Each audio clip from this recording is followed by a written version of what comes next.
Straight out of Delaware, it's Yoga Stories Project. This is a podcast about inspiring you to bring yoga and mindfulness into your life. Who am I? I'm Hunter Clark-Fields, Mindfulness Mama Mentor. I coach overstressed moms on how to cultivate self-awareness in their daily lives to take family and life to a new level of awakening.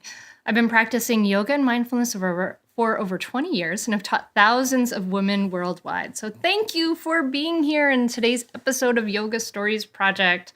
This is a very cool episode. I got to talk to Monique Schubert, who is a really cool artist and yogi. And I really love talking to Monique because I'm also a painter and a yogi. And so we had a lot in common. And she talks about making life with this level of self-expression.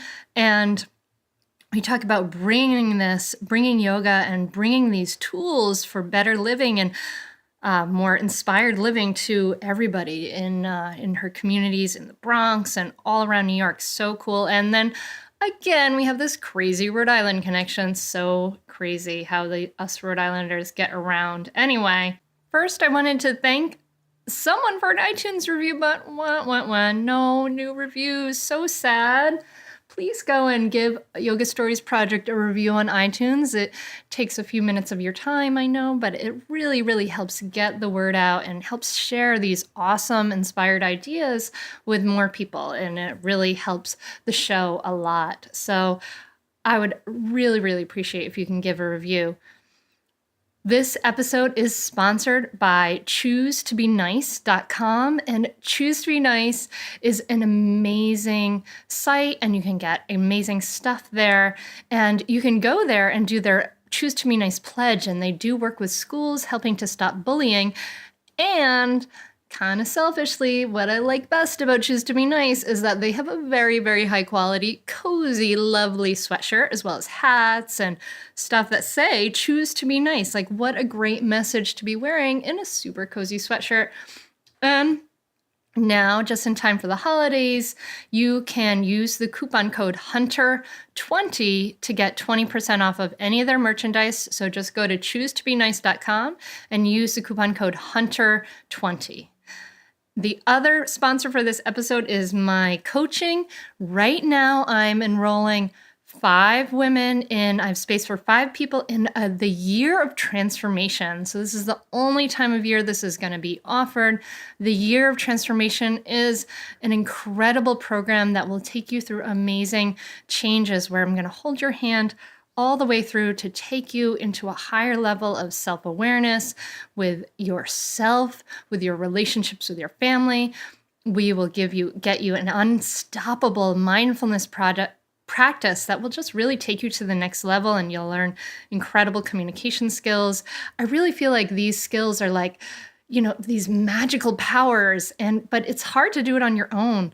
So let's do it together. It's time to make this part of your life, and what could be more important, right, than our incredibly close connected relationships and living, just thriving, right, instead of surviving, like investing in ourselves to take it to the next level. So the way to get in on that is to just jump over to hunteryoga.com, go to work with me, and you can apply for a clarity session, and we will talk about whether you're a great fit for the Year of Transformation program.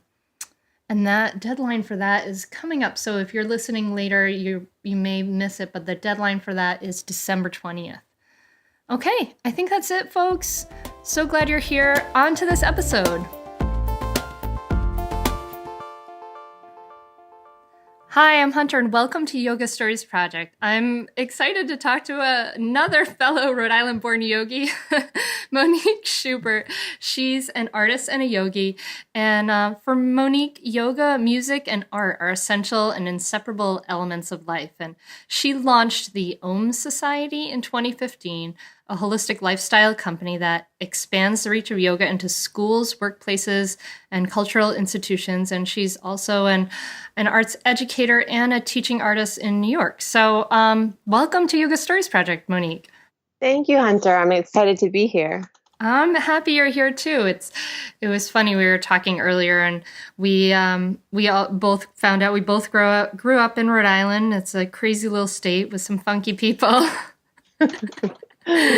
and friends in common, which is so cool. But tell me about, so you grew up, I know, in Providence while I was down there, a younger kid in Bristol. How did you discover yoga when you were growing up? Well, it goes way back. So my mom was in college at Rhode Island College when I was a toddler for several years, and she actually took me to a yoga class when I was about 4. And I mentioned that because I actually remembered a lot of things from that class. I only went with her once, and I used to do like downward dog and shoulder stand on my own a lot. I mean, my mom was into exercise, and so she was doing it, and I was kind of modeling after her. And then years later in college, I took a yoga class, which pretty much, really lit the flame. And I just fell in love with it from that moment on and continued to practice. But at the same time, I was studying art history, and I had a lot of Asian art history classes. And that was an exposure to the philosophy of Buddhism and Hinduism and other Asian, Sikhism and Jainism. But mostly I was intrigued by Hinduism and Buddhism. And it went along with the yoga that I was studying. And after college, I went to Tibet on a research project. And so I got to sort of immerse myself in the culture around Buddhism and yoga. And, that would pretty much solidified my lifelong commitment to learning more and more about these practices.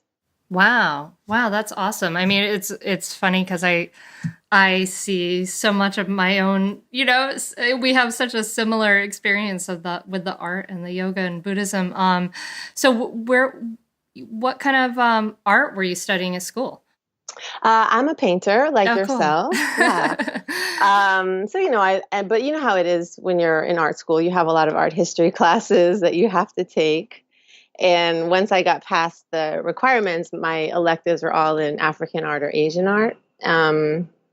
So I was, it was interesting how you look at a sculpture of a Buddha from China in one period or from Japan in another, or India, and they have different interpretations of the philosophy of Buddhism.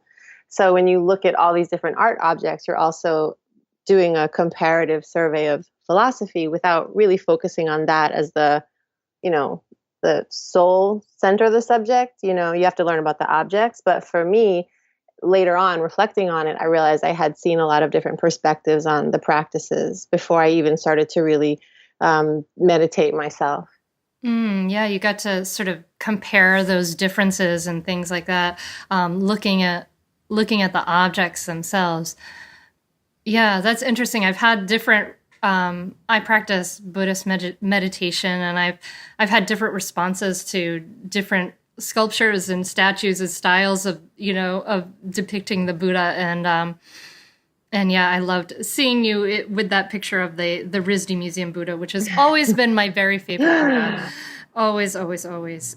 For the listener, it's if you go to Providence, Rhode Island, you can go into the Rhode Island School of Design Museum, and there is, gosh, how big is that Buddha? It Oh must my God, like 20 feet tall. I know it feels like that. Like maybe I'm thinking maybe 15 feet tall, but it's like it's in its own room and it's wooden, and the room, like you just get this sense of peace that's incredible. Oh, Well, that's why I went back and took that picture.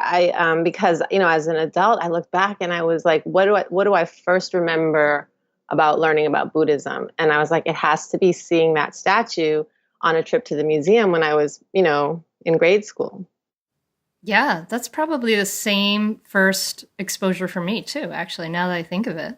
Oh, And wow. I always would reflect back on that Buddha. Like, when I thought about Buddhism, it would just kind of pop up like the meme of that image is very meaningful to me, that. So I feel like that Buddha is sitting there transmitting a ton of Dharma.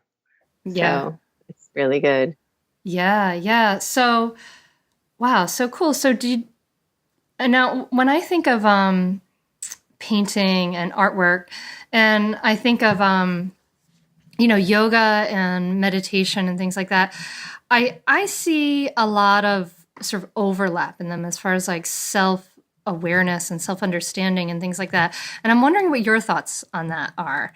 I mean, have you thought about the overlap between the Eastern practices and a visual art practice? Absolutely. I think when I was a less schooled painter, and I want to actually return to this way of relating to art making, painting used to just feel like long, long meditation. I think some of, this is a little off topic, but not really. I think it's all connected. Some of the strategy involved in thinking about your art as a career can feel like it doesn't feel the same as the meditative way of approaching work. And that's just my personal, I think I struggle with that personally. And meditation helps to navigate those two, but it's just a change in where the work feels like it's coming from. Yeah. So do you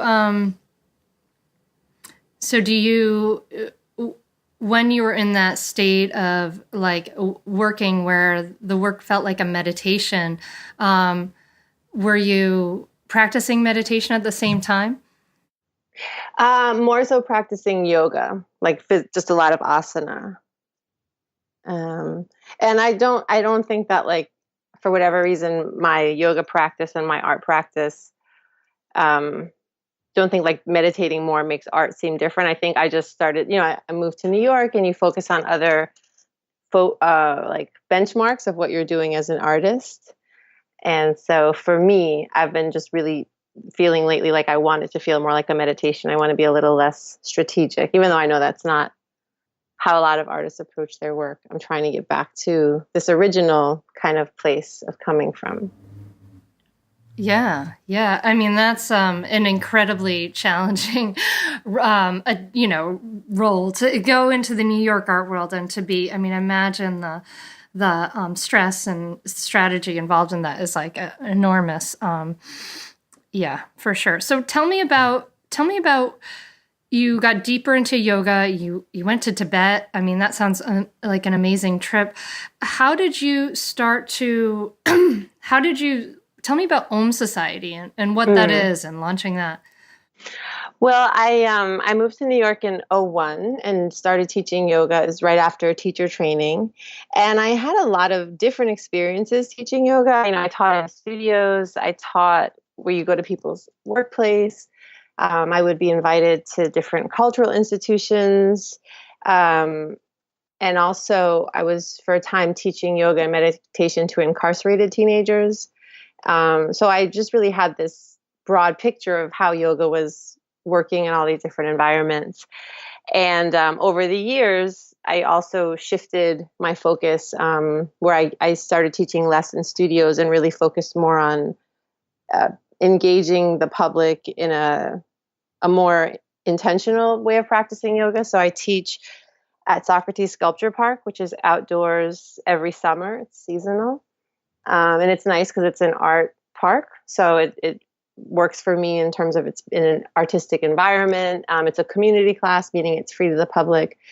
And it's been going on for 14 years, just ended a few weeks ago. And I teach at the Bronx Community College, where the student population is very diverse, and for a lot of them, yoga is very foreign, and there's not a lot of yoga in their borough for them to access. So it's a really nice place to bring the teaching of yoga, and I find the students are really open and receptive. So I wanted to think about as I was starting Om Society, this idea of being intentional and having a little more control over how I teach and what kinds of things I can offer. And the idea was just kind of bouncing around in my mind. But a friend of mine that I used to teach with, we used to work at a social justice high school. She's a social worker, and I'm the art educator. She's at a new school, and she asked if I would come there to do yoga with her girls group. And this was in the summer of 2014, I want to say. Let me see if I get my dates right.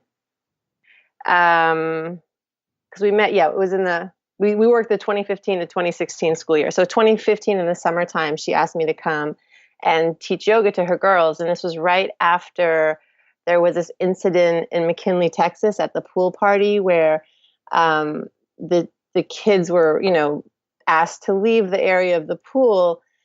And in the ensuing Oh, scuffle, a yeah. police officer jumped on this 14-year-old girl. And when I saw it, I was just so shaken up and so heartbroken for this little girl to be like kind of humiliated like that. And then it played over and over. And when I went to work with the girls, they reminded me of myself at that age in terms of their posture. And they reminded me just of this time we're living in. I was like, I wonder how it feels to be a teenager when not only is the narrative that teens are trouble very pervasive in our culture, but then they see that they're really vulnerable, that they're not really valued overall. And I just wanted to give them some life skills so that they could sort of navigate this world on their own, because no one can protect these people all the time. So I felt like being able to breathe and being able to take care of your body and having a way to sort of restore some center, some sense of peace would be what I wish I had known when I was 14, 15, and what I hope to give these young ladies. So I wanted to organize myself so that, I could really be of service to them. So I started to sort of make Om Society a more concrete business. But I was like, but at the same time, I want to have retreats where like my adult students can go into a deeper study of yoga, maybe go up to, a retreat center, or have workshops in the city, and things that I already do sort of like here and there, just really pull them together into one place. But the school was really the starting point for thinking about how I could organize this.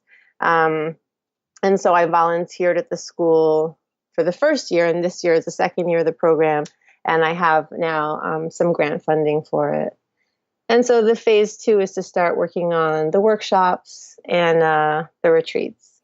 Wow. Wow. So this is all pretty new, the Om Society work that you're doing, trying to bring this all together.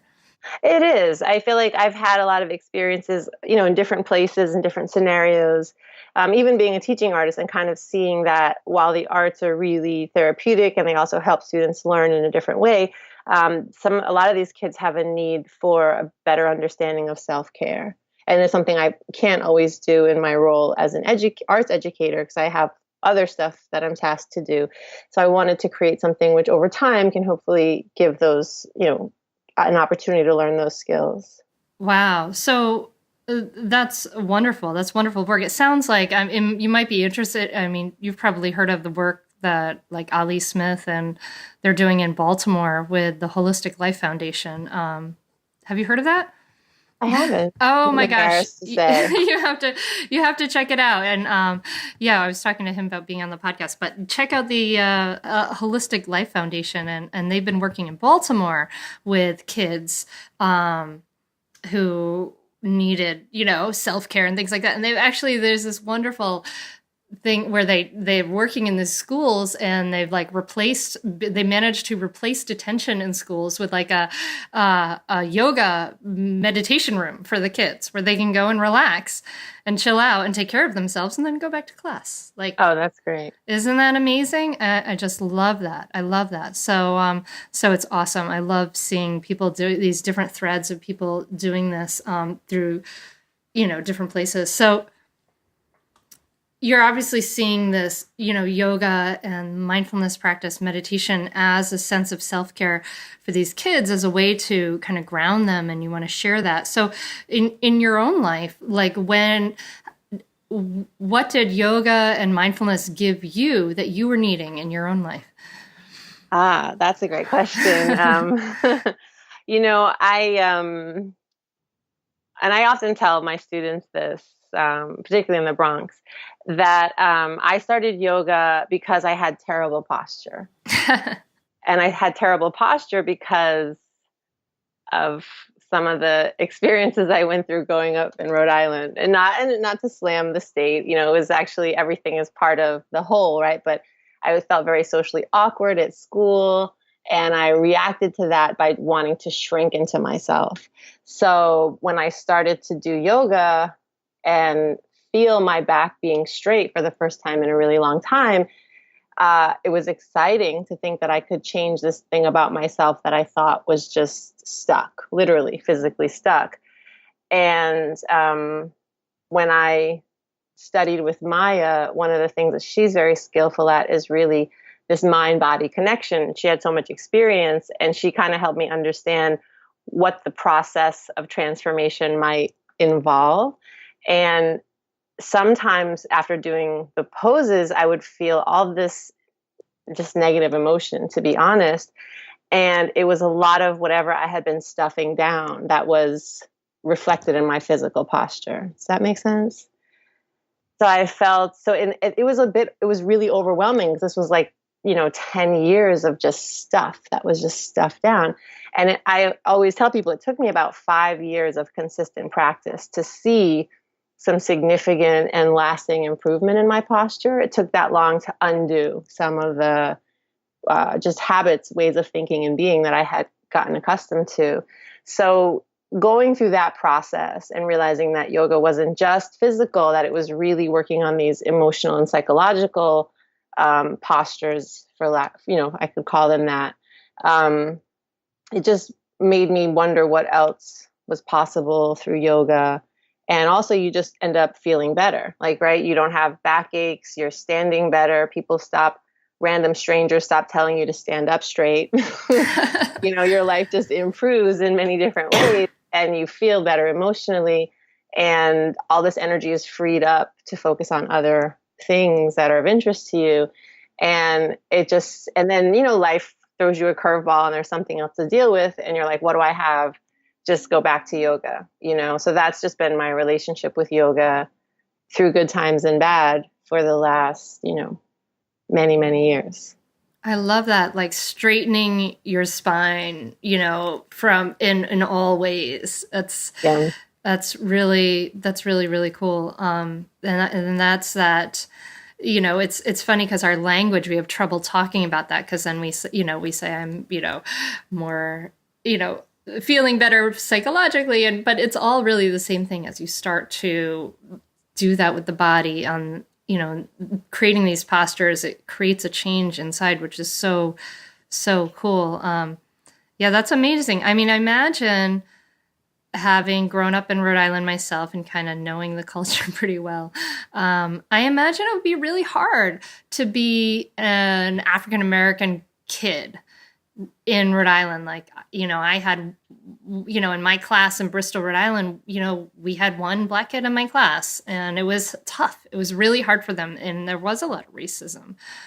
Yeah. I mean, that was my experience. And I want to say that I felt like a lot of the problem was that it came from the adults. You could tell, because I certainly had friends and allies close to me along the way, even if it was just one or two good friends in high school. I had a lot of, like you said, there were a lot of wild characters in Providence, and it's a time of more independence. But in those early years when you're young and very vulnerable and you don't really understand the bigger world, it's very confusing, and I went to schools where I was the only Black person. And so you could, just the way teachers react to you and the rules that apply to you and not other people. I feel like it was, as much as kids can be mean, and they are, and they were, that seeing that come from the leadership, from the adult side, was very bewildering to a child.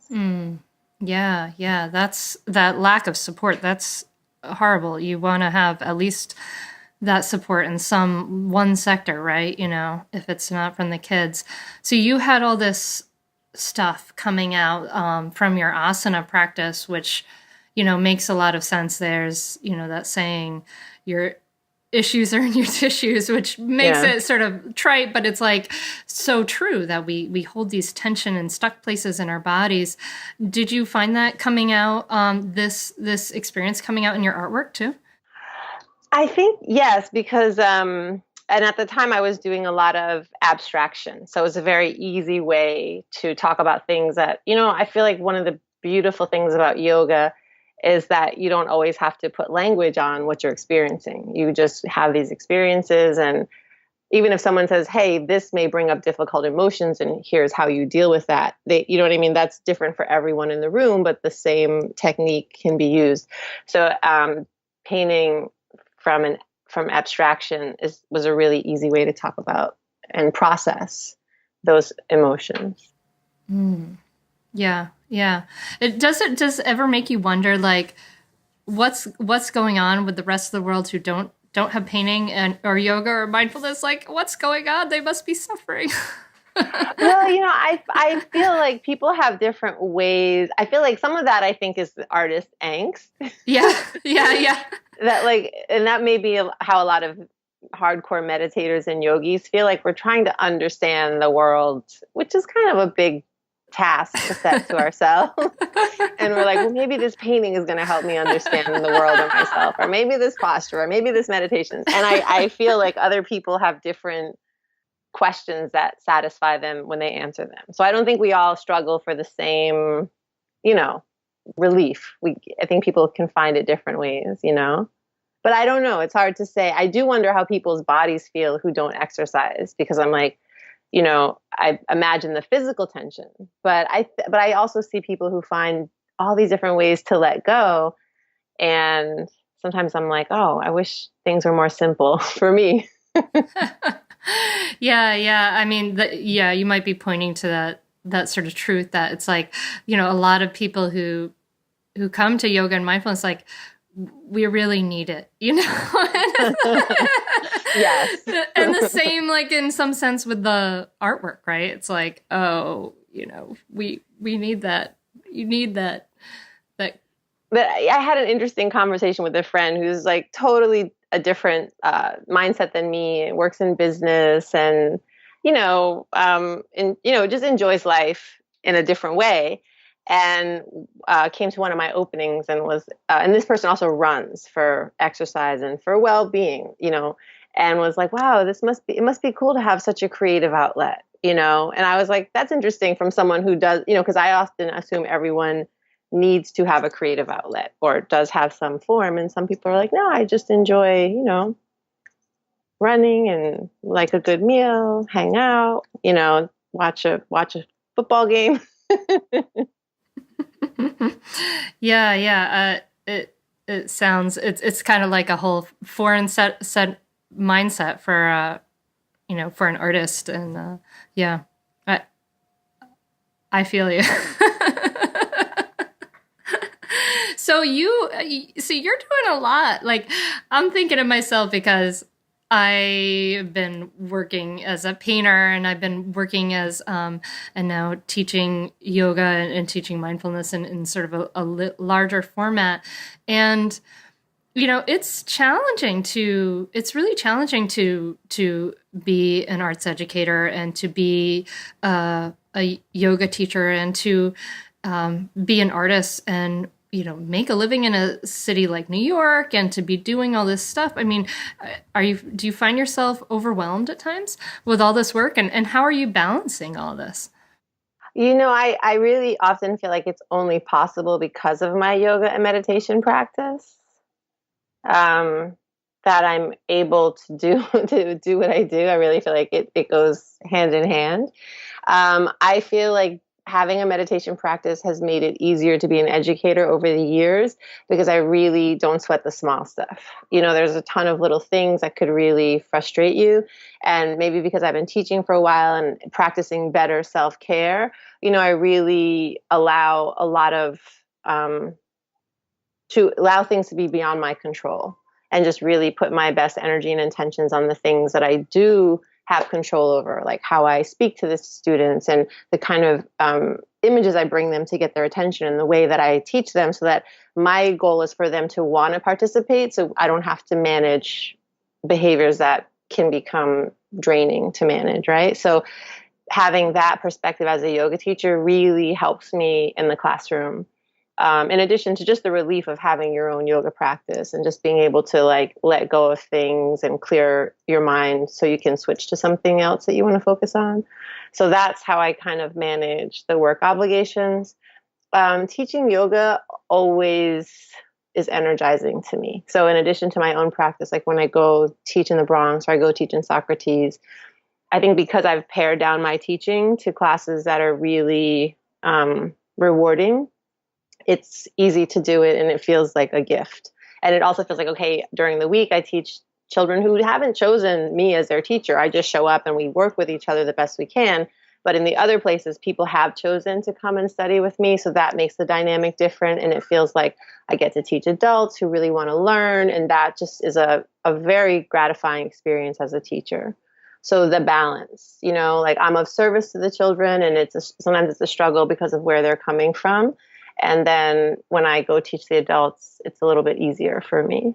And then, just using creativity, there have been times when the work was so demanding that I didn't feel like I had enough time for my own, creative practice. And it just felt, it's not a good feeling as an artist. And so you have to prioritize that. And sometimes that's a sacrifice on, maybe I'd like to be going out or hanging out, but I have to really make sure I keep myself involved in my creative practice. So that's, certainly it's something that you have to be intentional about. And that's why I was saying it feels a little harder to just let go and go into the flow, because you're kind of managing these things. Yeah, it's a lot. So just out of curiosity, Monique, do you have any kids? I don't. Okay. All right. Yeah. And like last year, I don't even want to tell you how little I slept. I really was like, you cannot do that. Like just, I'm sort of prioritizing like, wait, put sleep up there in the top 3. And, it's not to like brag, because people tend to do that. Like, oh, I'm working so hard. Like I'm in myself guilty perhaps of that too. But it was just, last year was a year where in particular, I wanted to move the dial far on some creative projects. And it just meant that I just didn't, just had to cut. There weren't enough hours in the day, At the same time, that's not sustainable. So you realize, okay, there's another way, or it's a ratio, how much time you can give to this or that project. Yeah. It's such it's because I know a little bit about the art world there, and I know it's such an unforgiving place. I did have a couple paintings hang in New York Island, so that was exciting. I've had that happen, but I know what an unforgiving world that is, to be showing your own work and to be doing that sort of hustle, and that is like an intense thing, and knowing that it's really a challenge for you without kids is making me feel a whole lot better, Monique. Well, good. Oh yeah. I mean, and actually, and but my long answer was like, if I had kids, I could never ever do that. You know what I mean? But I will say this from what I observe, and of course I'm not there all the time. For a lot of my friends who have kids, it seems like it's a paring down, like they get more laser focused. And sometimes I still try to do a little bit of everything, and that may be the difference. In terms of, but yeah, it's hard. And I think if I do have kids, I will have to be even more pinpointed in my focus. So tell me about like your yoga practice. What does your daily kind of practice look like? I know you do some chanting work, and I've done some study with that. So what does your practice look like? Well, every day I do Japa Mantra. So that's like my meditation and chanting practice in the morning. So tell us what Japa Mantra is. So meditation, seated meditation, breathing, focusing the mind, and then doing repetitions of a mantra where some meditation is more focused on like seated and meditating and noticing your breath and noticing your perceptions. You still do that with japa, but you also are chanting a mantra. And so do you chant the word japa? No, that's just what it's called. Oh, okay. Mantra meditation is the same. They call it japa sometimes. No, I have a mantra that I chant. Okay, yeah, and I've been told that's like usually pretty hush hush on sharing your own mantra, right? Yeah. Yeah. Cool. Sorry, I interrupt. No, so tell us okay. the rest about your practice. and that's about maybe 20 minutes to half an hour. And then I'll do about the same amount of physical postures, just because, again, time constraints. But it feels good. Like an hour in the morning feels like a good way to start my day. And that just varies. I'm very much like into listening to my body and going day by day and week by week in terms of, sometimes I'll just want to do a lot of lower back release stuff. And sometimes it's more of a traditional, maybe some sun salutations and going through. I always like to focus on the 6 movements of the spine as a way to organize my practice, especially because I did start with posture, I still have like back issues. Like posture is a lifetime work, it doesn't just get fixed and stay. You have to maintain the integrity of the spine. So for me, the 6 movements of the spine are essential. So even if I'm going through standing poses or sun salutations, I always try to use those 6 directions. So you're talking about 6 movements. So I'm thinking forward folding, backward bending, twisting, and then side to side. Yeah. Okay. So just making sure that any asana practice I do has those 6 directions in it. It's funny because actually my yoga was a big spinal thing for me. There was some spine stuff. For me, it wasn't my posture. So I had good posture I did horseback riding when I was a kid, but I had lower back issues from just having a long spine, and my dad had lower back issues and things like that. And after I did my yoga teacher training, I was really I arrived at the yoga teacher training full of ego. And after 5 hours of driving, I did an Ashtanga yoga class immediately and pulled the muscles in my lower back, which was idiotic because I was there in a month-long training. And so I had to deal with that the whole month. And then, by the end, I had really healed it in a big way. And I've never really had, I had spine, lower back issues for 27 years of my life. And then I haven't had them anymore since then. So it's amazing what yoga does for the spine, our center, and all that. Mm-hmm. Well, cool. And so, so good. So your practice then just, I imagine, is just leaving you really focused and really energized for your day.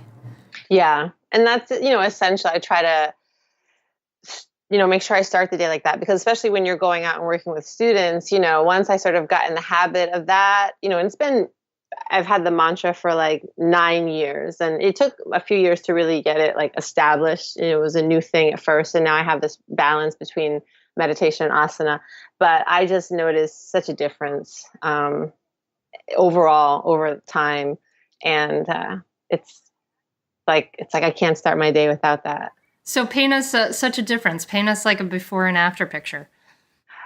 Well, I think, it shows up with students, whether you have patience, whether you have space for them. And so I guess, I used to work at a very demanding high school, and sometimes I will admit to being impatient and maybe snapping at the kids, or, raising my voice to talk over them when there are better ways to get their attention. And you know how young people are, like they will call you, they will call you out, if you're wrong, if you have a bad attitude. And so, I remember sometimes being corrected by the students and feeling like, yeah, they're right. I'm not in my best self. I'm a little cranky, or I'm impatient, and it's really not their fault, And so being like, it's worth the time to get up earlier or whatever I have to do to make sure that I start my day properly.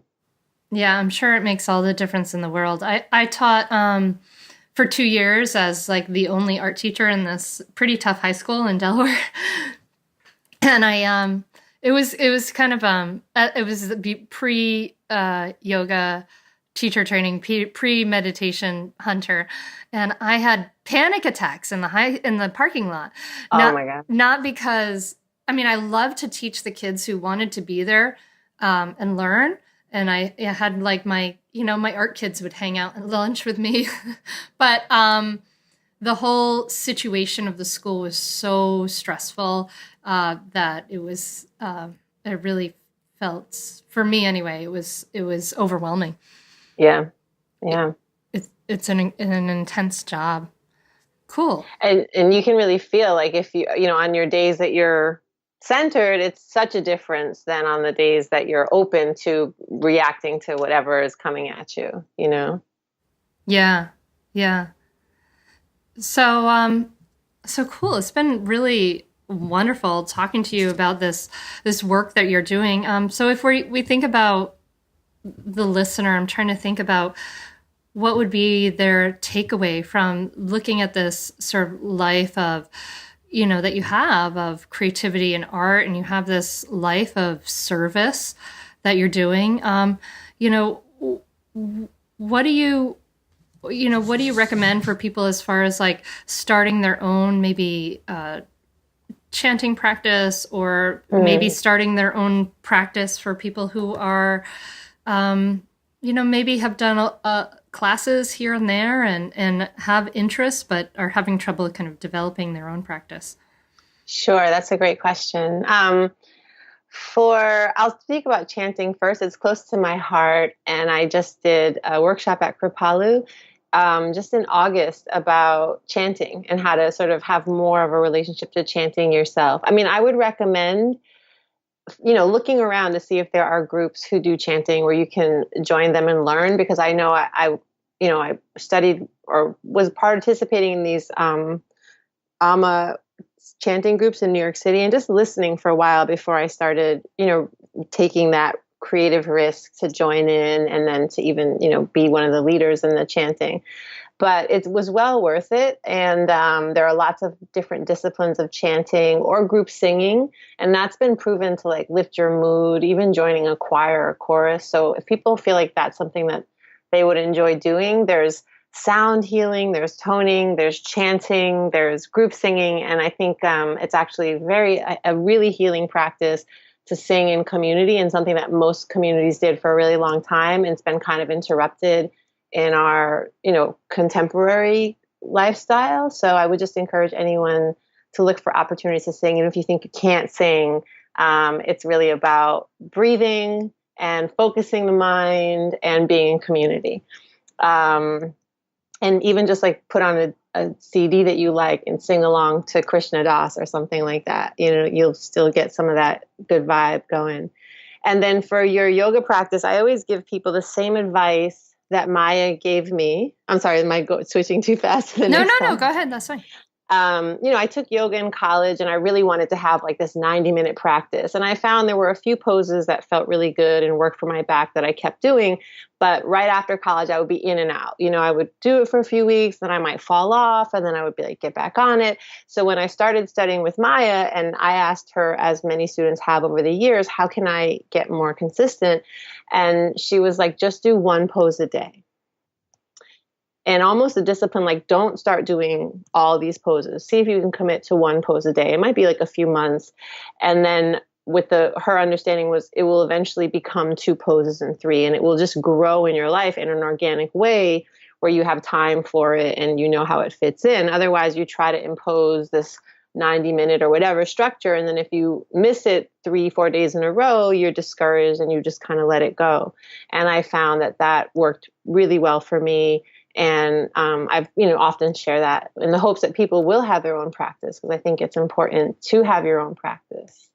Yeah, make it small. Absolutely. I want to go back to what you said about singing, and I would love to. I mean, that sounds like wonderful to sing in community. It's funny because after my daughters were born, I got to sing so much. Because, kids love singing, and it's funny because people feel like they can't sing. And I remember, like my mom has a thing about singing. She feels like she sings off key, and she would feel very embarrassed for me singing too. So I kind of thought I was a terrible singer, and but then singing with my daughters, like I would sing these songs every day, and I still sing to them at night. They're 6 and 9 now, but so now I've had like 9.5 years of singing, like almost daily. And I have to say that, actually with practice too, you get better. Yeah. Just like anything else. Like sometimes just like yoga. Yeah, just like everything, right? That you do get better, and it does feel really good to sing. It feels great. It feels so good to sing. The last year, I've been doing a lot of sound healing work and studying a bit with this woman, Jewel Adara, here in New York City. And she's a sound healer and a trained opera singer. And she says that your own voice is the perfect healing sound for you. Huh. And So so even many of us hate our own voices. So many yeah. of us hate the sound of our voice, right? Oh. So even if you just chant Om, just that vibration of sound is going to be good for you. So that's the benefit of everyone chanting Om at the end of a yoga class, right? Like, think the ancient yogis had all this wisdom and they kind of snuck it in these different ways, or even how it's being used, more in more modern times. But, chanting Om by itself is just powerful. And it's wonderful to be in a big group of people chanting Om. It feels so good. Um, you mentioned Amma. Were you talking about Amma, the hugging saint? Didn't you meet her? Yes. Yeah. I would call myself an Amma devotee. I met her almost 10 years ago and, continue to, that's how I really got into chanting was with the Amma groups here in New York City. There's lots of Amma people and they have a lot of get-togethers where we sing bhajans, which are Indian spiritual songs. There are some songs in English that devotees wrote over the years. And of course, if you have ever been to the Amma program, you will know that Amma herself is a singer, as are like all of her swamis. So it's kind of interesting because they're like this amazing band, and then they switch up and then they teach you some interesting spiritual teachings. But the music is also what really sort of opens the heart, and it allows you to meditate, for many hours, and it's uplifting. For the listener who doesn't know who Amma is, can you tell us who she is?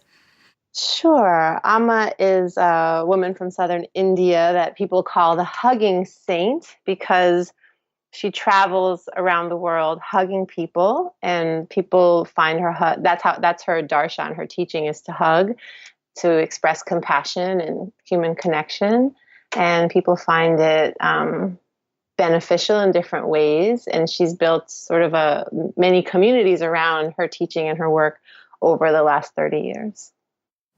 Wow, cool. I'll have to check it out. I want a hug. Sounds Yeah. nice. It sounds nice. Yeah. My family, we go to the, or we've gone to the Blue Cliff Monastery, which is in the tradition of Thich Nhat Hanh, and we've gone for a family retreat there. And it's funny, and we sing all these songs with people, and it's like, it's their terribly cheesy songs about breathing in and breathing out. I love them. but it feels really good to sing with people. It does feel good. It is something that we probably all should kind of find ways to bring back into our lives. I think so. I mean, I thought about it, especially in preparation for the workshop, and it just sort of occurred to me all the different ways that people traditionally have sung together, whether it was in church, whether it was like when people worked in the fields, when enslaved Africans worked in the fields, they sang to keep rhythm. And that's a practice that agricultural societies all over the world do, is singing and working. And, not to mention just like folk songs or songs around the campfire that everyone knows and sings along. And then this whole chanting tradition in India, the whole room can be chanting and singing along. And I just realized that I think we need that as people, to sing in groups and to not be judged for singing. It's just been so liberating over the last few years. And I always try to, even in my classes in the park, Socrates Sculpture Park, people showed up. Some of them don't know me. And for the last few years, I always talk about metta, loving kindness, at the end of every class. Sorry, they're now doing some jackhammering outside my window. New York. New York, yes. And some days when I really felt like we needed even more energy, I would ask people to chant along with me. And, it's really amazing. And I love when people are so generous to like actually go for it. And you just get a group of people who don't know each other, who might be a little shy, but at the end of class to sit and chant, for 2 minutes, 3 minutes. And most people really enjoy it, you know? So I think that it's something we could be bringing back into our communities and people would welcome it. Cool. Well, I want to come to one of your workshops on chanting. Okay. Well, people have been asking about it, so I'm going to actually try. That's probably going to be the first one I try to pull together, so I'll definitely let you know. That would be great. Great. So, Monique, it's been so fun to talk to you. It's just so nice to talk to somebody who, you have a lot of depth of learning, and you've brought this work in so many ways. So how can people find out more about you and your work online and such? Okay, well, I have a Facebook page called Om Society on Facebook. And I just got my website redone and up and running, and that's omsocietyyoga.com. And what I can do, I can later on send you those links I don't know if you can include them in the... Yeah, I'll put them in the show notes, everybody, on yogastoriesproject.com. Yeah. Awesome. Well, thank you so very much, Monique. It was great to have you on Yoga Stories Project. Thank you for finding me and reaching out to me. It was really nice to connect. It's funny because with Facebook, I've been able to connect with a lot of these old friends from Rhode Island, and it's really sweet, people that we knew when we were in high school, or, it's a small world. Yeah, a small state. That's true. All right.